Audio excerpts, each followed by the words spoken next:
Сәлем, сіздермен жол болғыш Илья, және бұл қысқаша шолу үшінші кітап жүзден. Бұл кітап Бердібек Соқпақбаевтың «Жекпе-жек» атты кітабы. Осы жыл оқыған алғашқы қазақша кітаптардың бірі. Негізі көптен бері қазақша кітаптар оқымай жүрдім, бірақ осы кітап шынымен ұнады, көңілімнен шықты десе болады. Шамамен 150 беттей көлемі, бірақ мағынасы өте үлкен. Өйткені бұл кітапта адамның өзіне өзі деген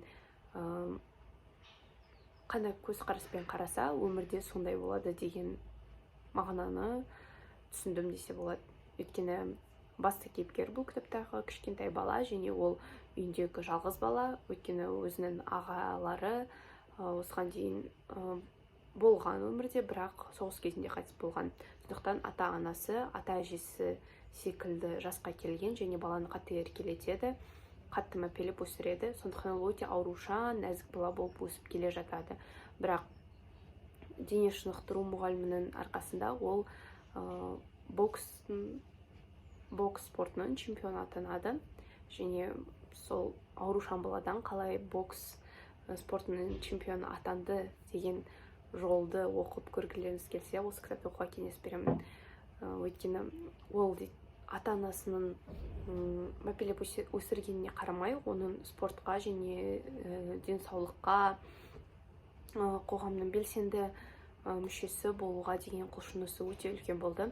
Және бұл жерде дене шынықтыру мұғалімі де ол балада бір талантты көрді, сезді, және оны қолдан жетектеп, осындай үлкен беделді әлем чемпионы атануға деген лайыққа ие болуға әрқашан көмектесіп, қол ұшын созып жүрді. Міне осындай кітап. Осы кітаптан кейін негізі қазақша кітаптарды кері оқығым келіп кетті. Бұл кітапты мен шамамен 2 күнде бітірдім. Өйткені демалыста болдым. Алдыңғы кітаптарды оқыған кезде де солай. Сондықтан 2 күн қатарынан оқып қалдырып кеттім. Әрине бір жерге обложкасын қойып қоямын, түрін көру үшін сіздер.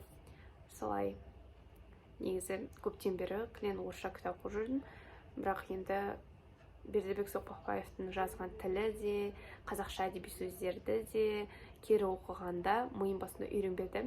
Бірақ қиын болса да әйтеуір оқып бітірдім, және өзімнің оқуымды өз ана тілімде жетілдіру керек деп ойлаймын.